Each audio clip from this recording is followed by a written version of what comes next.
So I think you're going to like this table. I certainly did, but before we get more into the narration of it, while we start the milling of this project, I wanted to take a minute to be open and transparent about the business and how we're doing. And on one hand, we're doing great, and on the other hand, we're not doing so great. Now, let me explain what I mean and what's been happening lately. So as you may or may not know, I have moved into my own shop now, which I've needed to invest a lot of money in tools and materials to get the shop up and running, which has been fantastic and awesome, and I am so grateful for the blessing that is.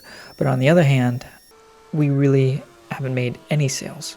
So no money has been coming in. So while a lot of money has been going out the window, none has been coming in. Now, I'm not complaining. This is all my fault, really. Many factors have played into that. One being, just procrastination and laziness, but also I don't know a ton about marketing and sales, so I'm just kind of learning on the fly here. Now we've got the website set up and I've started to run some Facebook and Instagram ads, but a lot of that's trial and error, and I haven't had any success with it yet. But this table here, I specifically designed it for a few reasons. One of the things I have been doing is trying to reach out to interior designers in my area who might, commission a custom piece for a house they're decorating or whatever like that. So in doing that, I looked at, interior designers' work, and a lot of trends that I've noticed, one being that a lot of people are going with circular coffee tables nowadays. Looked on Pinterest too, and that's kind of a theme that I've noticed, so I figured, let me design a smaller circle coffee table that is still in my style, but kind of has a trendy look to it. I hate to use the word trendy, but that's kind of where I'm going with this. And, let's run some ads. Let's, try to sell this, see how it goes. So I don't have a client in mind for this project yet, and we'll probably try to sell it, but for now, we'll see what happens. So jumping into this, like you saw in the first part of the video, just milling, pretty simple. One of the things I did do is make an MDF template of the exact size of the top, as you see here. That helps me to, number one, drill this hole for the circle jig, but also while I'm milling and gluing up all the material to make sure that I'm going to be able to get this full circle out of here. This I made with the limited materials that I had, so I was really cutting it close on certain things, but having that full scale tabletop template helped me to align everything and also to get that center point drilled for that circle jig. And the legs here, same thing. I made a full-size template. Now, one of the things that I like doing is making full-size templates like this, because I originally designed these legs to be a lot skinnier than they are now. And looking at it on a computer and not to scale, it's kind of hard to judge proportions and stuff. But when you cut out a full-scale template, you can really see how it's going to look in the end. And so in doing that, the leg just didn't look right. So I scaled it up differently and made a new template. The other nice thing about templates is you can use it to set up all of your cuts. So these legs have a slight angled cross cut on the top and bottom of all of them. So setting up the saw to that was easy. Setting up a stop block to that was easy because I got this template. And they also have two different tapers on them. So throwing together this quick little taper jig was easy because I can use the template and set everything to that and make all the cuts to the template, and everything will be the same. So I was able to make the first taper on all three legs, then set the jig back up to make the second taper cut. And having that full scale template just makes setting that up and making all these cuts very easy and assures me that everything's going to according to plan.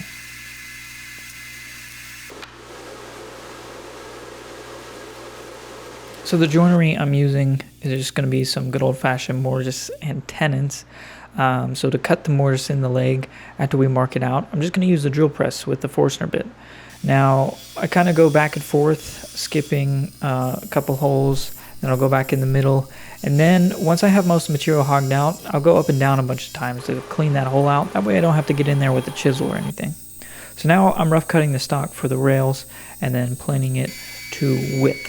Now on these rails, on one end, we need to make a tenon that'll join into the leg, and on the other end, we've got to figure out a way to join 3 of these legs together, which is kind of difficult, and it was difficult. But for the tenon, pretty simple to cut. I cut the shoulder on the table saw using the leg as a reference to set the depth of cut on the blade. And then we'll do a test on the very end of the piece, and if it's a little off, it doesn't matter because that's the very end of the tenon. And once we have that depth dialed in, we'll then set the fence to where we want the shoulder of the tenon to be and make that cut all the way through on all 4 sides.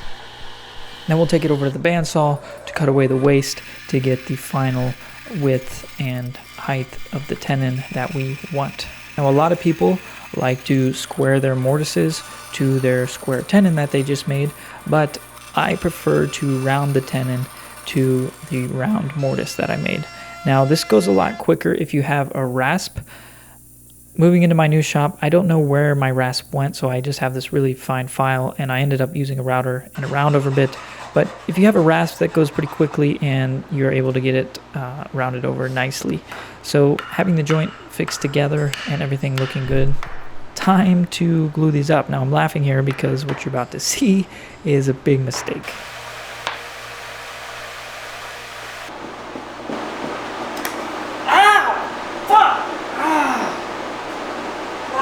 When I say big mistake, it could have been a lot worse.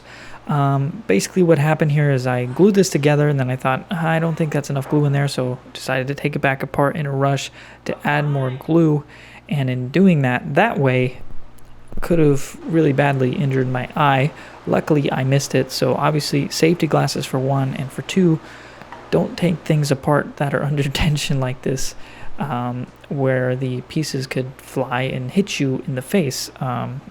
My bad. It was a dumb mistake that I made because I was in a hurry trying to make that work, but yeah, there's something to laugh about. So here's where I said the center joint is going to be kind of tricky. So as you saw there, we got to make this angled cut on each of the legs to join them in the middle. But we can't just glue that together, so we need to add more support there. So my idea is to add these triangle blocks here that I cut out with the track saw. Not ideal, but that was the best way I could come up with. And basically glue all this together to be one solid unit. But before we go to trying to glue that puzzle up, I need to add this round over to all the legs. This is going to be way easier to do when they are apart rather than together. And I'm stopping them before that center joint because once we glue all those triangles, we're going to have to add the round over there, and we don't want it on the actual rail itself where it's touching the triangle, and you'll see that a little later. But gluing the first 2 legs and 1 triangle together was a little challenging, but with a block and a lot of clamps, I was able to do it fine. It wasn't until I took this apart and after the glue had set up that I realized, okay, this is going to be a little tricky trying to glue the last leg and last 2 triangles together. So what I came up here with here, basically I got a ratchet strap going all the way around, and I got some clamps, some squeeze clamps to keep the ratchet strap from sliding off the table because it's angled, so you just tighten it down, it's going to fall off. So that's why those clamps are there. But I basically got this scrap piece of plywood, and I'm screwing these blocks to it so that we can glue the other 2 triangles in there, and then basically just hammer some wedges or shims in between that and the triangles to get some nice clamping pressure as best we can on these blocks. And then I ended up adding a couple of clamps also and hammered everything flat and in place. So those wedges with the clamps and with the ratchet strap was able to get enough clamping force to glue this together and properly glue all of this together. And I don't weigh much, but I was able to stand on it, move, and the joint completely strong enough. While it is strong and I am happy with it, I would redesign it the next time. So there's that round over I was talking about we had to add, but this is the main feature of the table, this joint here. So On the outside, we were able to round over with just a normal round over bit, but on the inside part of the leg here, I had to make a template and use this pattern bit or template bit, I don't know which one it's called, to make that round over on that part of the leg. And then I could set the top on this and mark out these cutouts for where the leg is going to go. So before we cut that out, we're going to just add a round over to the bottom of the top. It'll just be easier without the cutouts there. But with that out of the way, we can now start these cutouts. So I made a template that's a 16th bigger all the way around than the actual leg itself, because there's going to be a little gap detail around it. So we'll rough it out with the jigsaw, then clamp that template there and use the same router bit to finish that cut up and make it nice and neat. So we just do this for each leg going off of the pencil mark that we had, and then we could test this out. And this is really the key part of this table and the design that I really enjoy about it. Just had to fine tune a few spots with that hand file there, but once we got that gap nice and even all the way around with a bit of sanding and a couple small roundovers here and there, we're ready to apply finish. Now, on the finish side of things, this is a new blend that I'm trying. It's mineral spirits, oil-based polyurethane, and an oil. In this case, I'm using boiled linseed oil. Basically, you flood the surface, wipe it on, let it soak in for a little bit, and then you wipe it all off. I did 3 coats of this, and then I did a wax coat to finish it off. This finish turned out nice. It doesn't look plasticky like a polyurethane, and especially with the wax at the end, it gave it a nice sheen, and everything turned out to look pretty darn good. I usually use Odie's oil, but I wanted to try something different. I got this idea from a couple YouTubers, one in particular, Eric Curtis. If you don't know who he is, check him out, EN Curtis here on YouTube. But yeah, I think this table turned out great. So last thing to do is get some product shots and video of this thing, and we're done. So I think, like I said, this turned out great, and I think it's a trendy, kind of modern looking table that will hopefully boost my portfolio and help with advertising and get us some more sales. So with all that being said, how are things going with you and your small business if you have them? Are you in a season of success or a season of struggle? If you don't have a small business, still, how are things going? Are you in that season of success or a season of struggle like I am right now? I'd love to talk with y'all, and if you made it to this far in the video, I appreciate every single one of you so much, and yeah, we'll see you in the next one. Thanks.